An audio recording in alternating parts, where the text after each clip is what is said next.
So this Pakistani Prime Minister, Imran Khan, was ousted April 10th. And he was very popular, which is why he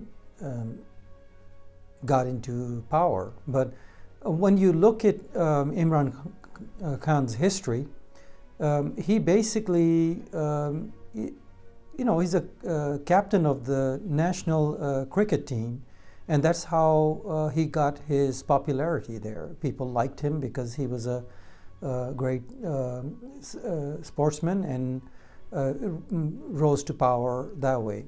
But here's, what my point is. Pakistanis typically have faced, since 1947, since their birth of their nation, they have never really had a leader that understood how things work on a macro level. They do understand how to deal with the Pakistanis, the public in general, which is how they get their power in the first place. But most of them, when you look at the two dynasties that have controlled Pakistani politics, the Bhuttos and then the Sharifs, you can, when you start to study them, and I've studied them for a little while, I understand that they gained their popularity and their power through populism. But there is one thing that they're all deficient in, is how things work on a macro level, how the international order works, what diplomacy truly is, and how to work with the global leaders.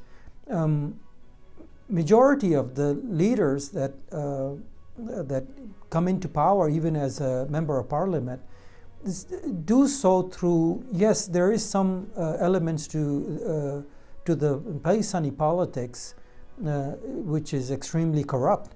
But that said, that even out of that corruption, you could have a leader that understands how things work on a larger scale, specifically how the global order works. None of them have that understanding.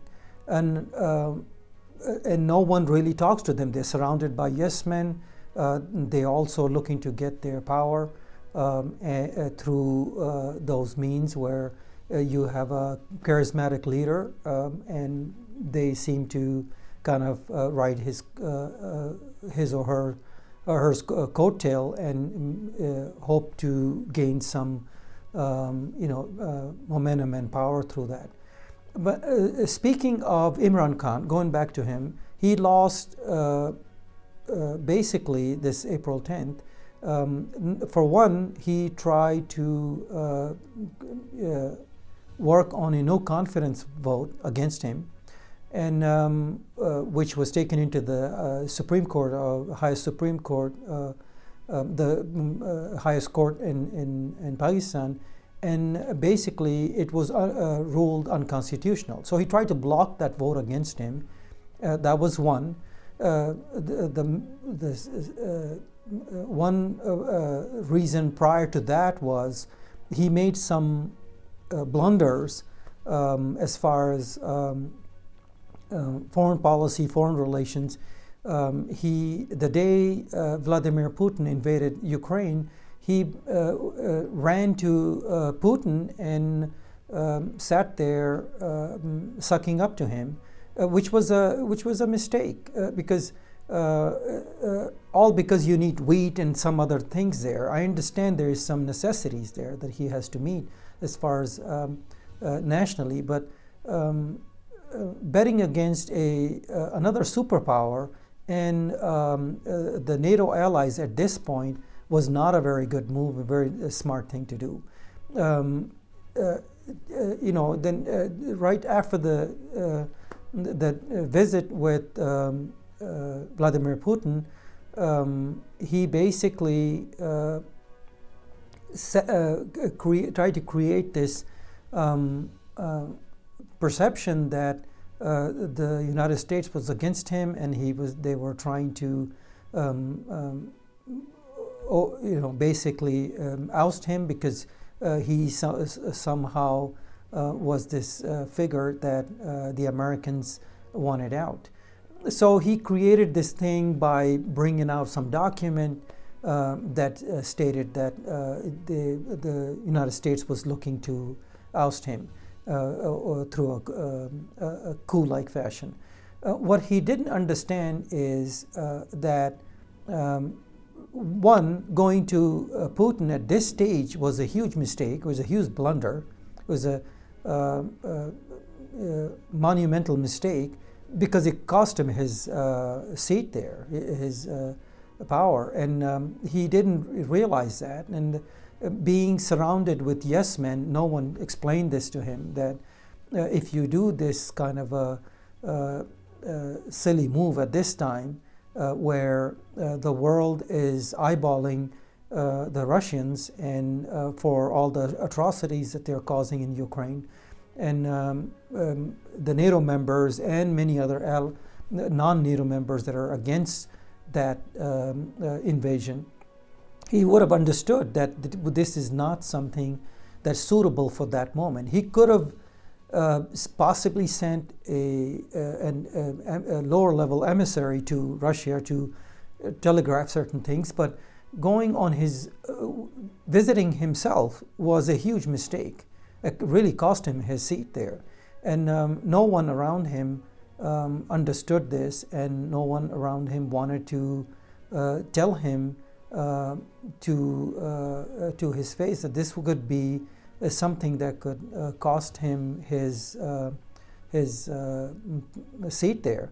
So that said, he's at the end, after he tried to block that no confidence vote against him, he basically tried to create this sentiment in the general public that the Americans are against me, the United States against me, and they're trying to get me out, and through a coup against me. So he created that whole sentiment. Didn't work.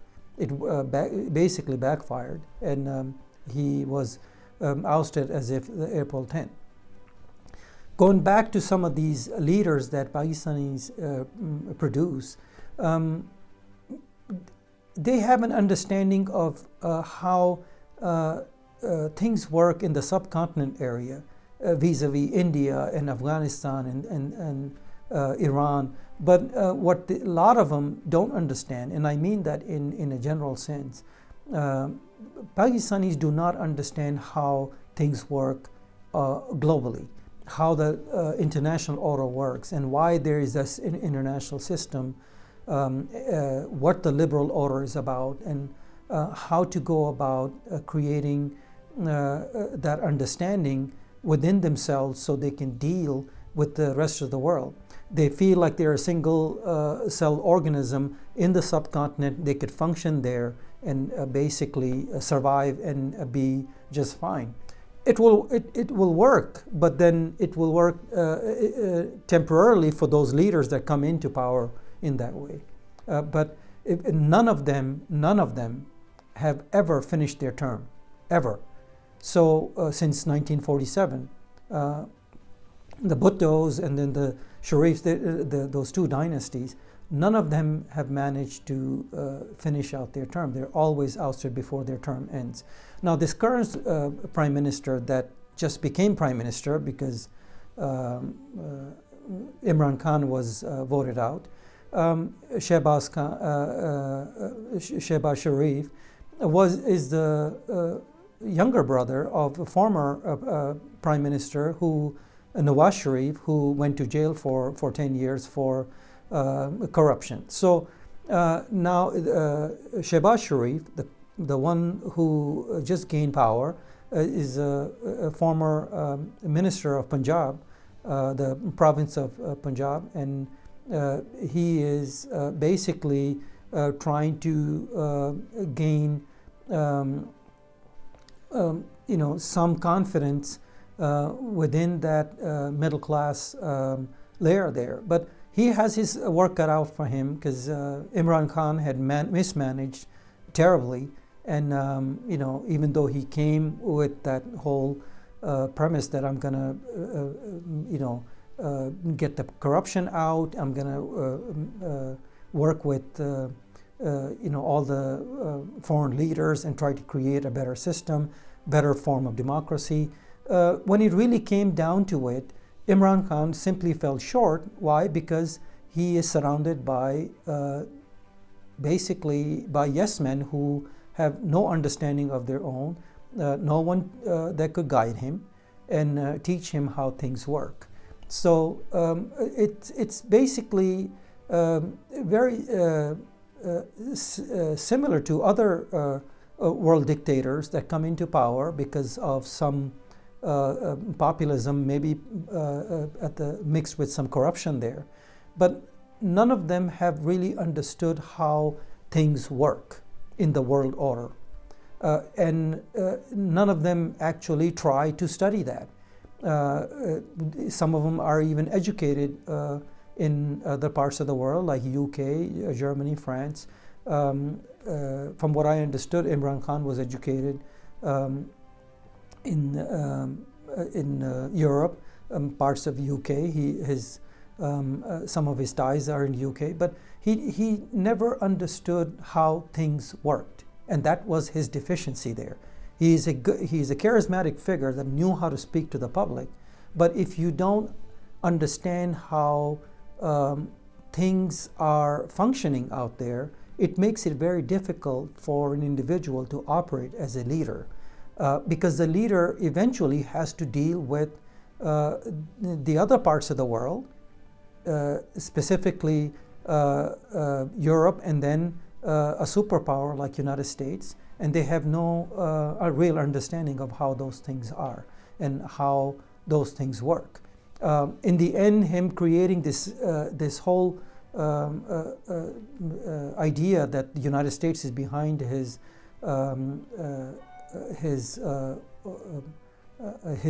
overthrow, and they're trying to overthrow him through a coup, created more damage than anything. So he could have saved himself by not going to Vladimir Putin at this time, and not creating this anti-American sentiment through the populist movement there. Now he has a rally on April 15th.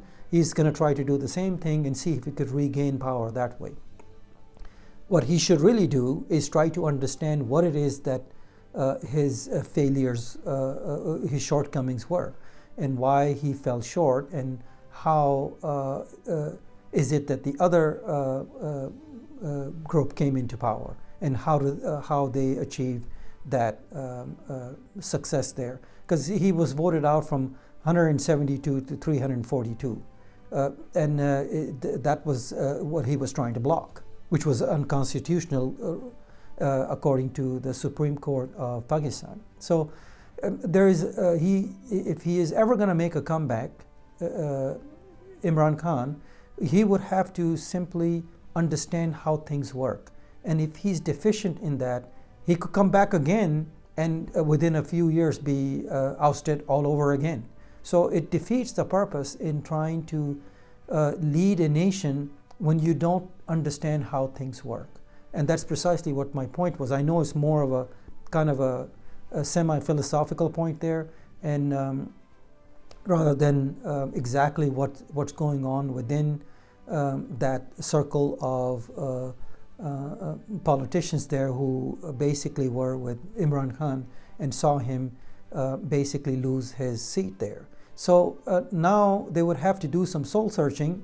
Imran Khan and the group around him, to figure out exactly what it is that they were deficient in and how they could fix that.